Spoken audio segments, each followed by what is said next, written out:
자, 저희들은 이런 주제로 저희들이 좀 생각하고 있어요. 보편적 진리. 보편적 진리. 자, 여기서 말하는 보편적 진리라는 말은 어떤 의미일까요, 여러분? 보편적 진리. 보편적 진리. 보편적 진리라고 하는 이 말은 이런 의미로 제가 쓰는 겁니다. 모든 기독교인이라면 동의해야 할 진리다라고 생각하시면 돼요. 모든 기독교인이라면 동의해야 할 진리. 근데 여러분, 기독교인이라고 해서 성도라고 해도 모든 성경에서 가리키는 거에 다 동의하지는 않아요. 성도이면서, 형제이면서도.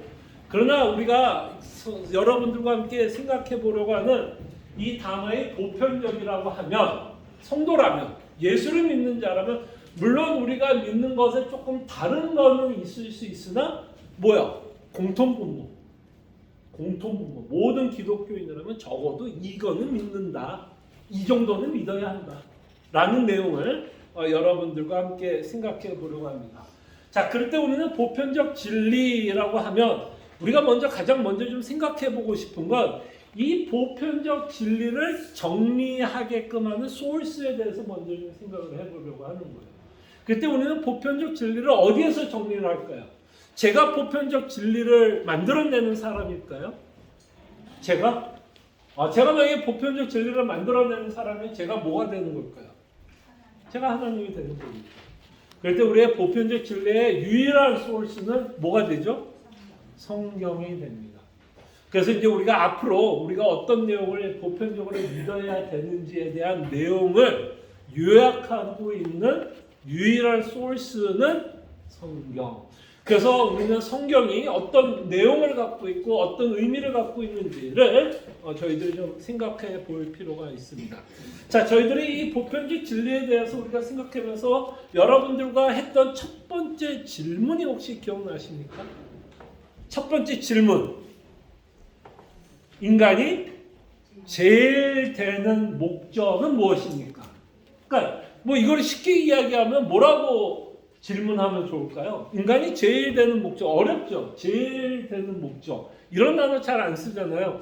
그럼 우리가 가장 쉽게 이 질문을 조금 풀어서 이야기하면 뭐라고 이야기하면 좋을까요? 제일 되는 목적. 쉽게 얘기하면 하나님이 인간을 창조한 목적은 무엇인가? 라고 말하는 거예요. Chief end. 영어로는 chief end. 끝이 뭐냐는 거예요. 끝. 목적이 무엇이냐라고 묻는 질문입니다. 그래서 이 질문의 시작은 쉽게 얘기하면 하나님이 여러분들을 창조한 목적.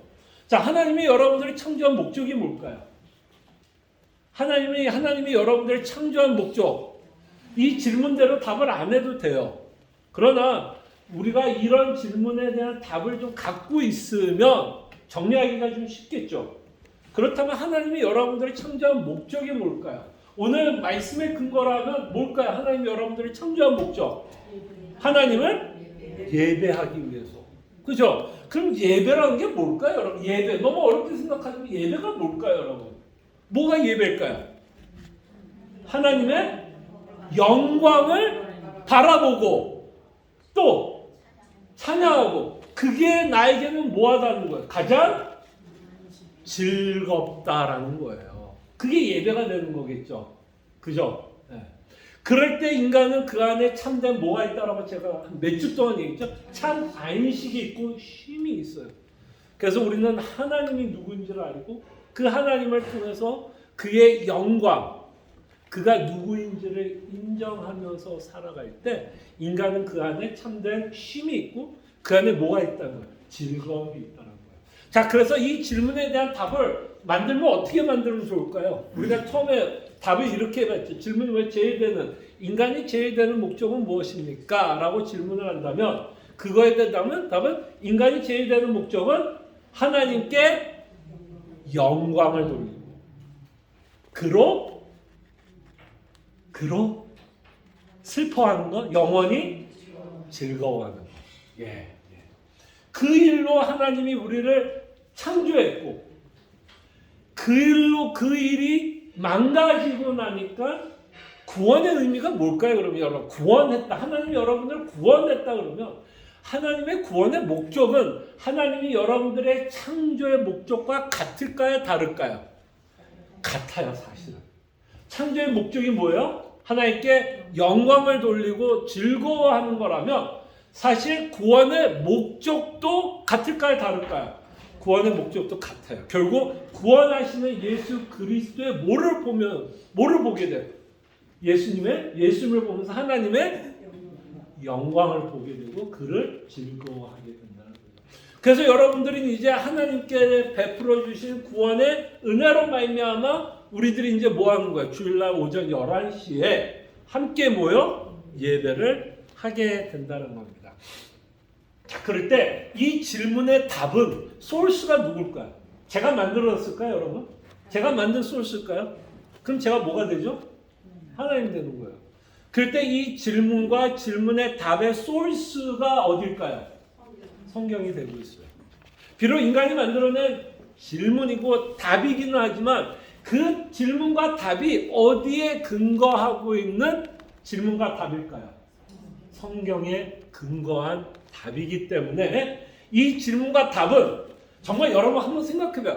모든 크리스찬이면 이 질문과 답에 이 의의를 달 수 있을까요? 없을까요? 있을까요? 없을까요? 크리스찬이라면. 그래서 우리는 이 질문과 답을 뭐라고 표현하는 거예요? 보편적 진리다라고 표현하는 거예요. 그거를 보편적 진리를 우리는 어떤 형태로 이제 살펴보고 있어요? 질문과 답의 형태로 보고 있는 것 뿐이에요. 질문과 답의 형태로 모든 크리스찬이면 우리는 하나님이 우리를 창조했다는 걸 믿고 그 창조의 목적이 하나님께 영광을 돌리고 그로 영원히 즐거워하기 위해서 창조했다. 두 번째는 우리의 구원의 목적도 라는 것을 여러분들 기억해 주시면 좋을 것 같아요. 자, 그럼 이제 2번부터 한번 볼게요. 자, 1번에 보면 문제 2번. 하나님께서 무슨 규칙을 우리에게 주시어 어떻게 자기를 영화롭게 하고 즐거워할 것을 지시하셨는가? 이게 참 중요한 질문이 뭐냐면 이 질문이 갖고 있는 내용이 굉장히 중요한 게 뭐냐면 하나님을 영화롭게 하고 즐거워하면 그걸 뭐가 영광이고 뭐가 즐거운 건지도 누가 이야기를 해야 되는 걸까요? 하나님이 이야기해요. 제가 뭐가 하나님께 영광이 되고 무엇이 즐거워하는 것이 아니라 이거 질문의 답 또한 어디에 근거를 둬야 되는 성경의 근거를 둬야 된다는 거죠. 그래서 이 답이 뭐라 그래요? 이게 중요한 게 뭐냐면 이 질문에 유일하게 답할 수 있는 소스는 뭐냐? 성경이다라고 말씀하고 싶은 답. 신구약 성경에 기재된 하나님의 말씀은 그래서 성경에 갖고 있는 내용이 뭐예요? 어떻게 우리가 그를 영화롭게 하고 즐거워할 것을 지시하는 유일한 규칙이다. 자, 이제 여러분들하고 이제 응용을 한번 해볼게요. 이제 여러분들이 하나님께 어떻게 영광을 돌려요? 자, 성경을 통해서 이제 여러분들이 하나님께 어떻게 영광을 돌리죠? 어떻게 영광을 돌려요? 예배를 통해서. 그리고 예배를 통해서 어떻게 해서 우리가 예배하게 된 거죠? 어떻게 해서 여러분들이 예배하게 되었어요? 성경에 의해서. 또 성경에 기록된 어떤 내용들 때문에 여러분들이 예배하게 되었나요? 거듭나서. 그래서 거듭나게 하시는 분이 또 누구죠? 성령 하나님. 그리고 성령 하나님이 여러분들을 거듭나게 해서 믿어야 될 내용을 주시기 위해서 누가 이 땅에 오신 거죠? 예수 그리스도께서 오신 거 아니에요. 예수 그리스도께서 이 땅에 오셨을 때 요한복음에 보면 예수님을 뭐라고 표현하냐면 영광이라고 표현해요. 영광. 영광의 하나님이 이 땅에 오셨다라고 말씀을 합니다. 근데 우리가 그 영광의 하나님을 알아볼 수 있다 없다? 여러분과 저는 결탄코 이제는 알아볼 수 있는 자들이 아니었다라고 성경은 말씀하고 있고 그 영광의 하나님을 알아볼 수 있도록 하나님은 우리에게 또 누구를 보내주셨냐면 성령 하나님. 성령 하나님이 오셔서 우리를 거듭나게 해서 예수를 믿게 한다는 거죠. 자, 그럴 때 이제는 우리는 어떻게 하나님께 영광을 돌리냐면 누구를 통해서 영광을 돌리게 하냐면 예수님을 통해서 영광을 돌리게 해요. 그 전에 자, 옛날에는 타락하기 전에는 하나님께 어떤 식으로 영광을 돌릴 수 있었을까요? 타락 전에는 아담은 어떤 식으로 하나님께 영광을 돌릴 수 있었을까요? 네? 아니, 타락 전에는 희생양이 필요 없었겠죠. 아담이 처음에 창조를 했을 때 아담은 어떤 식으로 하나님께 영광을 돌릴 수 있었을까요? 같이 네? 하나님하고 그렇죠. 같이 있고 또 즐거워하고 또 하나님 창조하신 걸 누리는 거. 그렇죠. 하나님이 창조한 세상을 바라보면서 그죠? 하나님께 영광을 돌리면서 살았을 겁니다. 그러나 타락 후에 그게 가능하다 가능하지 않다. 타락 후에는 이제는 세상을 보면 하나님을 볼 수 있는 능력이 있어요 없어요? 인간에게 더 이상 없어지는 거예요. 더 이상 세상을 보면 하나님의 아름다움을 봐야 되는데 인간의 타락함에 의해서 더 이상 하나님의 아름다움을 보지 못하고 이제는 예수 그리스도를 통해서만 하나님의 영광을 보게 되고 그 내용을 기록한 책이 뭐가 될까요? 그게 성경이 되는 거예요. 그래서 우리는 성경이 필요하다라는 것을 우리는 끊임없이 생각하게 됩니다. 자, 성경이 필요한 이유를 우리는 이렇게 생각해 볼 수 있을 것 같아요. B번, 인간은 스스로 알 수 없습니다. 스스로 누구를 알 수 없을까요? 하나님을 알 수 없어요. 절대로 하나님을 알 수 없습니다. 그래서 로마서 1장 21절에 보면 인간의 상태를 사도 바울은 이렇게 말해요. 하나님을 알되 하나님을 영화롭게도 아니하며 감사하지도 아니하고 오히려 그 생각이 허망하여지며 미련한 마음이 어두워졌나니 그 어두운 마음으로 인간은 더 이상 하나님께 영광을 돌리는 게 아니라 뭐에 영광을 돌리면서 이제 살게 될까요? 인간은 나, 우상, 하나님 외에 다른 것에 영광을 돌리면서 살아가게 되었다는 겁니다. 그래서 인간은 스스로 하나님을 알 수 없기 때문에 하나님이 자신이 누구인지를 말씀하셔야 되고 그 말씀하신 그 말씀을 기록한 책이 여러분과 제가 갖고 있는 뭐가 되죠? 성경이 됩니다.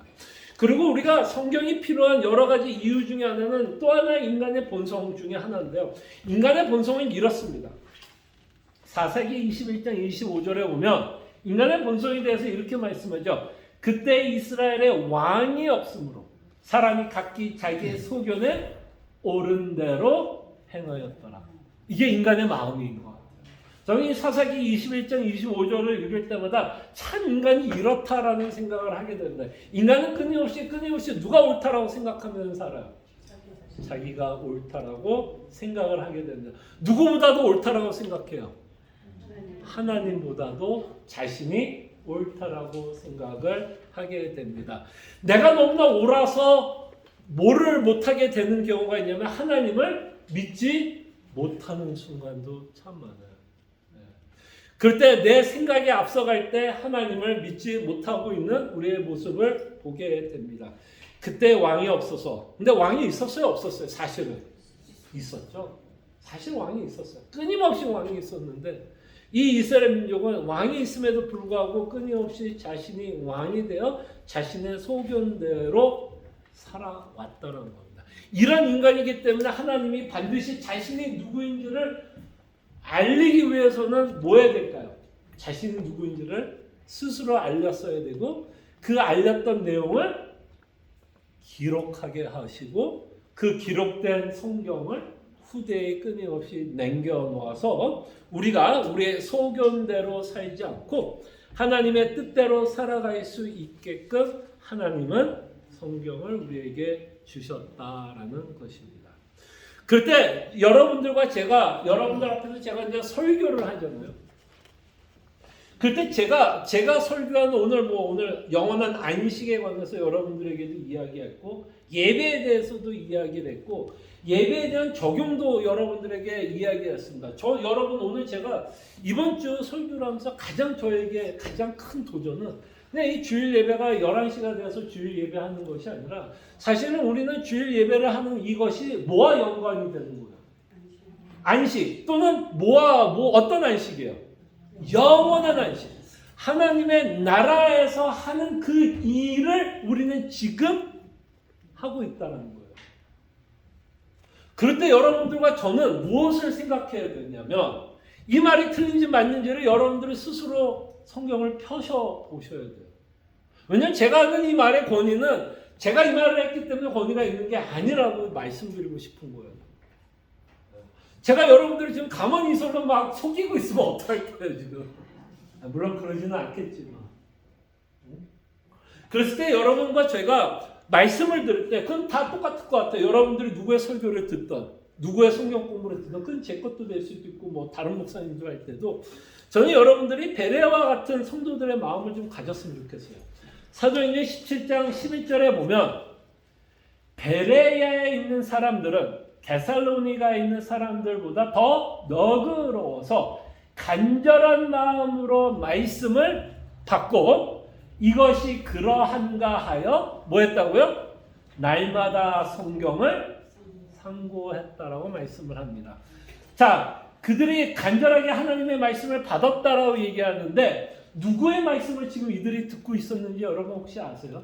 누가 전하고 있는지 알아요? 사도 바울이 전하고 있는 설교에 대해서 지금 말씀하고 있는 거예요. 그때 사도 바울이 전하고 있는 설교에 대해서도 이 베레아의 사람들은 그 사도 바울이 전하고 있는 말씀 또한 그것이 하나님의 말씀에 근거해서 말씀을 전하고 있는지를 끊임없이 살펴보았다라고 기록하고 있습니다. 자, 그럴 때 여러분과 왜 제가 여러분들에게 전하는 말씀에 대해서 끊임없이 우리가 하나님의 말씀에 의해서 근거하고 있는 말씀인지를 우리가 알아야 되는, 왜 끊임없이 상고해야 되는 이유가 뭘까요, 여러분? 왜 상고해야 돼요? 우리의 죄성 때문에, 그죠? 우리의 죄성 때문에도 상고해야 되고, 또 그렇죠. 잘못된 거짓 선지자들도 굉장히 많습니다. 왜곡되게 가리키는 목사들도 많고 가리키는 자들이 많아서 또 왜 하나님의 말씀을 전하는 자들을 끊임없이 말씀을 통해서 저자가 하나님의 말씀대로 가리키고 있는지를 왜 상고해야 될까요? 다 맞는 말이에요.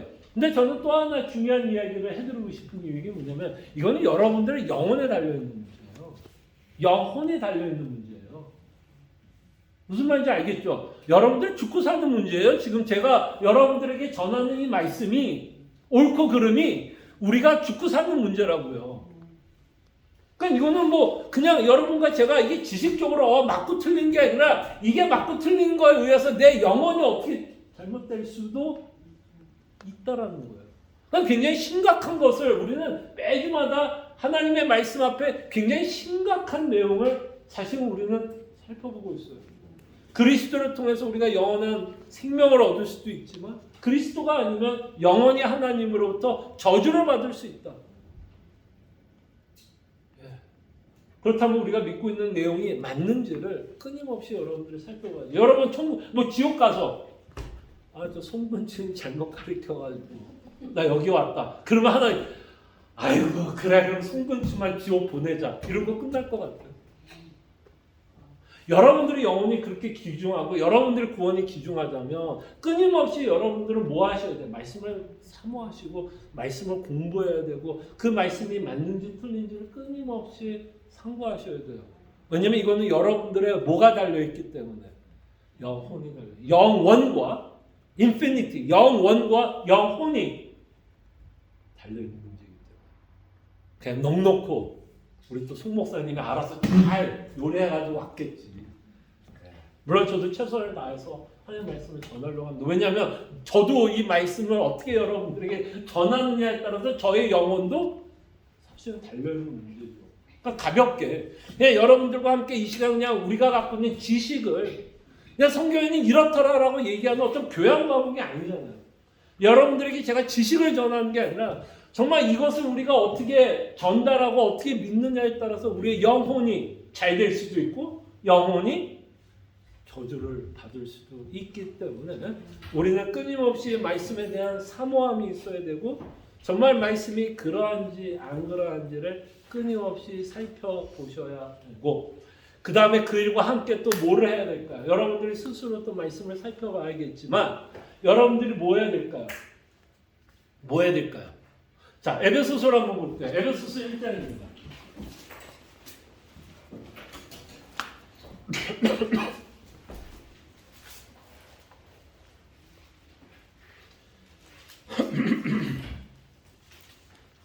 자, 사도 바울이면은 하나님 말씀을 제대로 가르쳤을까요? 안 가르쳤을까요?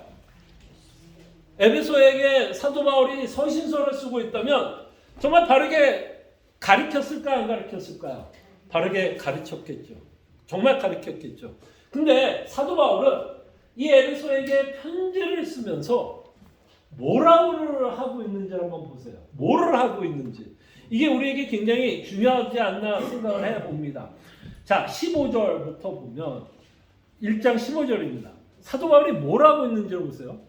자, 이로 말미암아 주 예수 안에서 너희 믿음과 모든 성도를 향한 사랑을 나도 듣고 내가 뭐 할 때요? 기도할 때에 기억하며 너희로 말미암아 감사하기를 그치지 아니하고 우리 주 예수 그리스도의 하나님 영광의 아버지께서 지혜와 계시의 영을 너에게 주사 하나님을 알게 하시고 너희 마음의 눈을 밝히사 그의 부르심의 소망이 무엇이며 성도 안의 기업의 영광의 풍성함이 무엇이며 그의 힘의 위력으로 역사하심을 따라 믿는 우리에게 베푸신 능력의 지극히 크심이 어떠한 것을 너희로 알게 하시기를 뭐한다? 뭐한다. 자, 여러분 사도의 마음은 지금 뭐예요? 여러분들 잘 보세요. 사도가 이 성도들에게 원하는 게 뭐죠? 지금 원하는 게 뭐예요? 하나님을 알기를 원하는 게 마음이에요. 자, 여러분 보통 하나님을 알기를 원한다 그러면 첫째는 당연히 뭐를 강조하죠? 제가 여러분들에게 강조하는 거예요. 여러분들이 진짜 하나님을 알기 위해서 뭘 하셔야 돼요? 성경을 공부하셔야 돼요. 말씀을 들어야 돼요. 근데 사도 바울은 이 구절에 보면 뭐를 강조하는 것 같아요? 야, 너네들 집에 가서 내가 지금까지 쓴 서신서 달달달달 외워 공부해 라고만 얘기하지 않습니다. 지금 뭐를 하죠? 뭘 하고 있어요? 기도하고 있다는 거예요. 그 하나님의 말씀을 사도 바울도 뭐를 아냐면 자기가 아무리 잘 가르쳐도 그죠? 그 말씀을 깨닫게 하시는 분은 누구라는 거예요? 누구예요? 성령 하나님이라고 하는 거예요. 사도 바울은 뭐예요? 그냥 교사예요, 교사. 자신이 지금 믿고 있는 내용을 가르치는 자예요.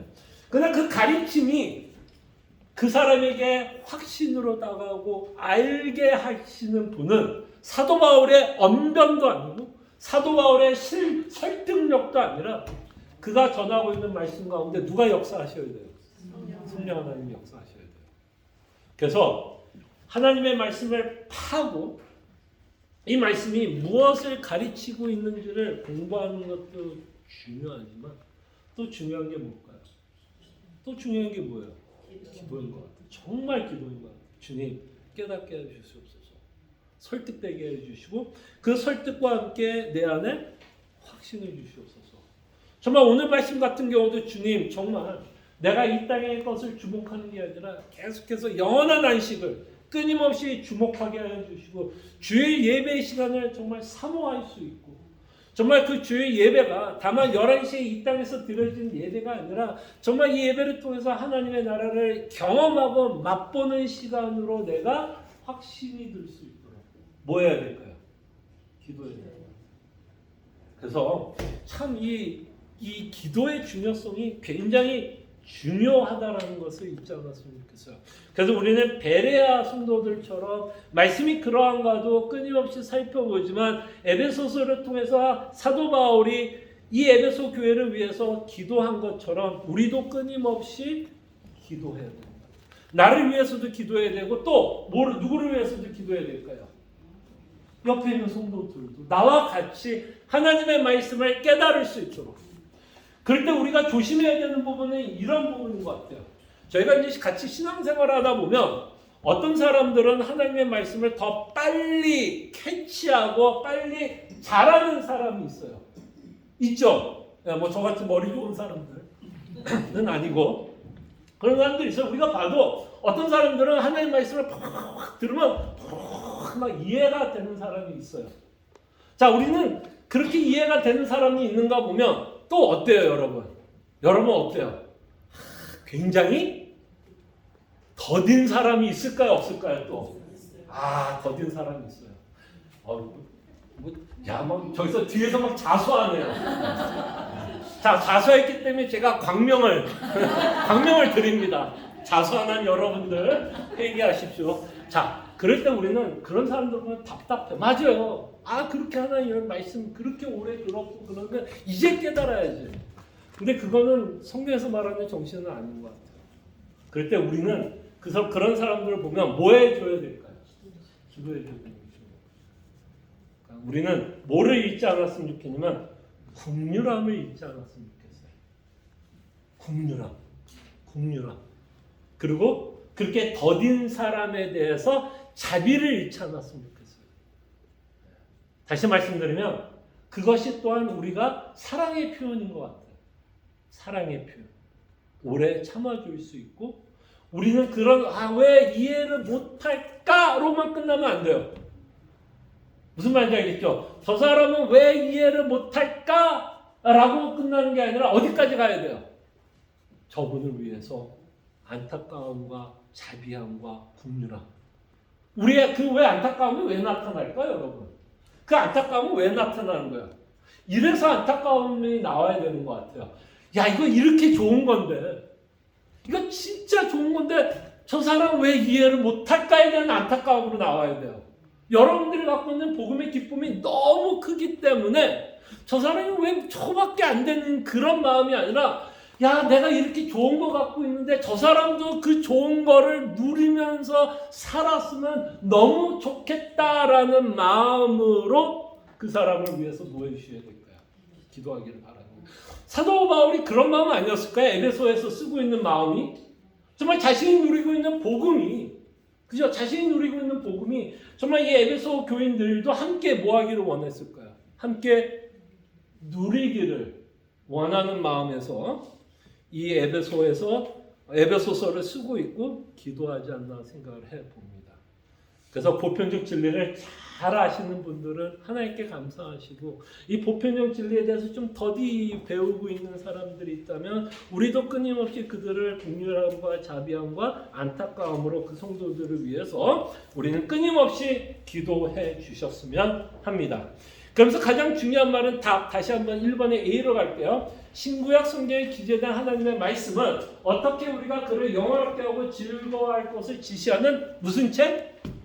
유일한. 이 단어가 굉장히 중요해요. 이건 나중에 우리가 좀 더 생각해 볼 기회가 있을 거야.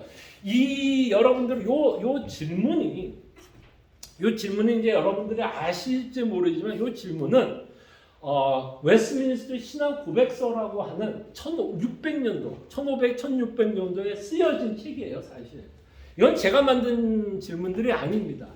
이 웨스트민스터 신앙 고백서에서 사용했던 대요리 문답과 소요리 문답을 좀 짬뽕해서 여러분들에게 말씀하고 있는데 이 당시에 이 시대상을 조금 이해할 필요가 있어. 이 당시의 권위는 성경뿐만 아니라 어디에도 권위가 있었는지 알아요? 누구의 말도 권위가 있었는지 알아요? 1500, 1600년경에 유럽에서는요. 성경만이 유일한 규칙이 아니었어요. 천주교의 전통도 그들에게는 굉장히 중요한 규칙이었어요. 무슨 말인지 알겠죠? 전통이라고 하는 것이 그들에게 굉장히 중요한 규칙이었어요. 그래서 천주교는 뭐야? 성경 플러스 교황이 이야기하는. 그래서 교황이 이야기하는 거는 거기는 뭐가 없다고까지 얘기하는지 알아? 오류가 없다고 얘기해요. 그럼 오류가 없으면 그 말에 사람들은 뭐 해야 될까요? 순종해야죠. 그래서 우리에게는 너무나 당연하게 유일한 규칙은 성경이라고 이야기를 하는 건 너무나 당연하지만 이 당시 시대상은 성경도 보급되지도 않았고 천주교의 전통이 성경보다도 훨씬 더 권위가 우세했기 때문에 이 질문을 만들었고 이 질문에 답을 했던 사람은 뭐를 강조하고 싶었어요? 그들이 처했던 전통이 권위가 있는 게 아니라 우리의 유일한 권위는 뭐에 있다라고 말하고 싶은 거예요. 성경에 있다. 그렇다면 그 천주교의 영향을 받았던 수많은 성도들에게는 이 말이 어떻게 들렸을 것 같아요? 저는 굉장히 혁신이고 혁명적으로 들렸을 거라 생각해요. 평생에 듣지 못했던 자기는 그 천주교에서 이야기했던 게 모든 것이 옳다라고 생각했는데 그것이 아니라 이 책이 유일한 규칙이라고 얘기하면 이들에게는 굉장히 혁명이라고 생각을 합니다. 그러나 제가 이것을 소개하는 이유가 뭘까요? 역사는 반복된다, 반복되지 않는다. 역사는 반복돼요. 그러니까 그 당시에는 천주교라고 하는 어마어마한 종교 그 세력에 의해서 전통이 더 우세됐지만 우리도 신앙생활하면서 우리가 갖고 있는 전통이 성경보다 앞서 갈 때도 있을 것 같은 내용들이 있는 것 같아요. 그런 내용에 대해서 이제 우리가 좀 앞으로 아마 조금 더 생각해 볼 수 있을 것 같아요. 우리의 전통이 때로는 성경보다 앞서갈 때가 있는데 그런 것에 대해서는 우리가 좀 조심할 필요가 있을 것 같아요. 그래서 사실 이 답에서 가장 중요한 단어는 뭔지 아세요? 유일함이라는 단어예요. 사실 유일함. 우리의 권위. 제 권위도 사실은 어디에서 나오는 걸까요? 말씀에서요. 그러니까 말씀에만 내가 근거하고 있다면 제가 말하는 거의 권위는 저라고 하는 송근춘에서 나온 게 아니라 제 말에 근거를 두고 있는 뭐에 나오는 거예요? 말씀에서 권위가 나오는 거죠. 그래서 유일하다는 것을 기억해 주시길 바라고요. 질문 하나만 더 살펴보도록 하겠습니다. 질문 3. 자, 성경이 제일 요긴하게 교훈하는 것이 무엇인가? 궁금하지 않으세요? 여러분, 성경이 방대해요, 방대하지 않아요? 어마어마하게 방대하잖아요. 66권. 그죠? 엄청난 양의 내용입니다, 사실. 그러면 성경이 뭘 얘기하고 있는지를 참 요약하기 쉽다, 어렵다. 뭐 요새 선지자 정신없죠? 저 매일마다 개어 올리는 것도 정신없어요. 뭐 매일마다 뭐 하나씩 끝나요. 그냥 선지서가 매일 하나씩 끝나니까 여러분들에게 어쨌든 빨리빨리 개어를 올려드리려고 애를 쓰는데 어쨌든 그런 선지자도 얼마나 많아요, 내용들이. 그 안에 수많은 내용들, 복잡한 내용, 뭐 역사적인 내용부터 시작해서 수많은 내용들이 기록되어 있는데 이들이 고민했던 건 뭐냐면 성경이 제일 요긴하게 주제가 뭐냐 이거예요. 주제. 자, 그럴 때 이들은 성경을 가지고 이렇게 대답했습니다. 쉽게 좀 대답을 했어요. 자, 성경이 제일 요긴하게 교훈하는 것은 두 가지로 이야기합니다. 우리가 믿어야 할 내용을 기록하고 있고 내용. 그래서 하나님을 어떻게 믿을 것과 또 하나님께서 사람에게 요구하시는 의무이다. 그래서 간단하게 두 가지로 요약하고 있는 걸 보게 돼요. 하나님이 누구이신지를 요약하고 있고 두 번째는 뭐야? 우리의 삶에 관한 크리스찬으로서 성도로서 어떤 삶을 살아가야 할지에 대해서 말씀하고 있다는 것을 보게 됩니다. 그러면 이제 여러분이 질문 삶을 받잖아요. 그러면 이 질문은 다음에는 뭐에 대해서 이야기할 것 같아요, 여러분? 만약에 여러분들이 이 문서를 쓰고 있는 사람인데 첫 번째로 여러분들이 하나님을 어떻게 믿을 것, 하나님에 대해서 말하고 있고 그 다음에 삶에 대해서 이야기한다면 다음 질문 3이니까 질문 4나 5 하면 여러분들은 어떤 질문을 할 것 같아요? 여러분들이 이 문서를 쓰고 있다면 뭐에 대해서 이제 시작하면 딱 좋을까요? 그렇죠. 하나님에 대해서 이제 시작하면 되죠. 왜? 성경은 누구에 대해서 기록하고 있는 내용이기 때문에 하나님. 그래서 성경은 과연 하나님에 대해서 뭐라고 말씀하고 있는지에 대한 내용을 이제부터 시작할 겁니다. 그 다음에 또 하나 중요한 건 뭐예요? 이 하나님은 우리가 내용적으로도 알아가야 되는 하나님이지만 이 하나님은 우리에게 뭐가 있어요? 요구한다는 거예요. 삶을 요구하고, 그죠? 명령과 권면이 끊임없이 나가고 있는 것을 저희들이 보게 됩니다. 그럴 때 이 세상에 우리가 살고 있을 때 기독교에 대한 좀 이런 이야기를 많이 하고 있는 것을 보게 됩니다. 어떤 캐치프레이즈를 요새 많이 하냐면 이런 캐치프레이즈 한번 들어보신 적 있어요? 믿음 생활할 때는 믿음이 중요하지 않고 삶이 중요하고 이런 이야기 들어보신 적 있어요? 없어요? 죄송합니다. 믿음이라기보다는 지식이 중요하지 않고 지식이라는 단어를 써야겠네요. 지식이 중요하지 않고 삶이 중요해요. 이런 말 들어본 적 있어요? 없어요? 있죠? 이거에 대해서 여러분 어떻게 대답할래요? 많은 분들이 예? 지식이 중요하지 않고 삶이 중요하다. 그러니까 여기서 뭐가 더 중요하다는 거예요? 삶이 더 중요한 거다라고 얘기합니다. 자, 이게 옳은 말일까요? 틀린 말일까요?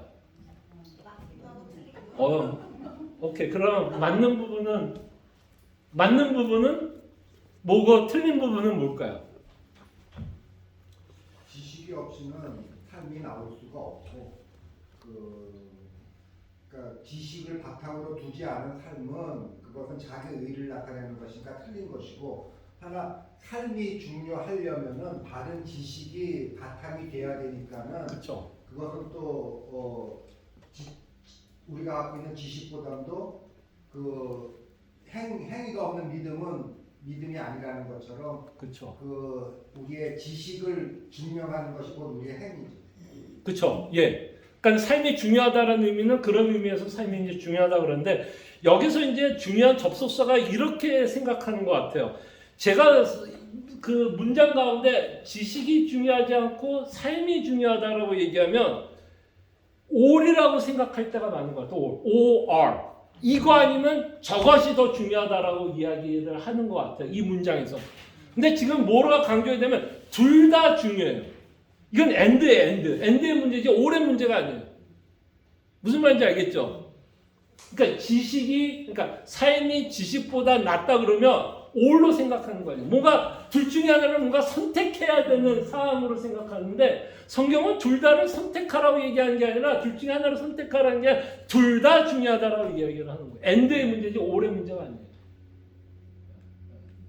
자, 지식이 중요하고 그러니까 삶이 중요하다고 이야기하는 거는 사실은 누구에 대한 비판일까요?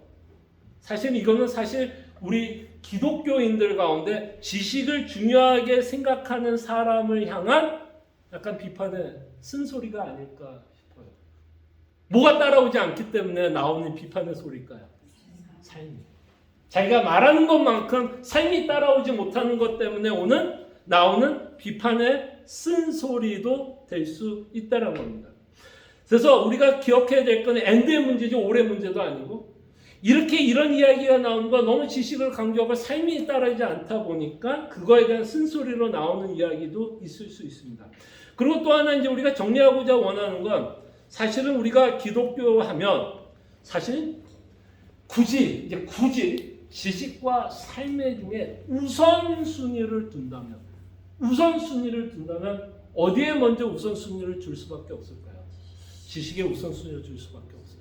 지금 말씀을 잘 하셨어요. 우리의 삶의 모든 근거는 사실 우리가 믿고 있는 지식에 의한 삶이 나와야지, 그렇지 않을 경우는 성경은 굉장히 지식은 있으나 열심만 있는 것을 꾸짖고 있는 부분도 있죠. 그렇기 때문에 우리는 굉장히 이 부분에 대해서 중요하게 생각을 해야 돼요. 그럴 때 저는 이 답이 굉장히 균형 있게 말씀하고 있다고 봅니다. 자, 성경이 우리에게 교훈하고 있는 내용은 지식뿐만 아니라 우리가 마땅히 믿어야 될 내용뿐만 아니라 우리가 어떤 삶을 살아야 할지에 대해서도 답을 하고 있다는 거예요. 올해 문제가 아니라 이 답은 뭐를 강조해요? end로 해요. end. 그러나 굳이 논리적으로 우선순위를 준다면 어쩔 수 없이 먼저 뭐에 논리적으로 우선순위 어디다 줄 수밖에 없어요. 지식에 줄 수밖에 없어요. 그러나 삶은 반드시 지식과 함께 뭐 할 수밖에 없어요. 따라오게 돼 있다는 것을 잊지 마시기를 바랍니다. 그래서 우리는 이제 다음 주부터 우리는 누구에 대해서 공부할까요? 하나님. 그 다음에 삶에 대해서도 우리가 공부하게 될까요? 안 하게 될까요? 하게 돼요.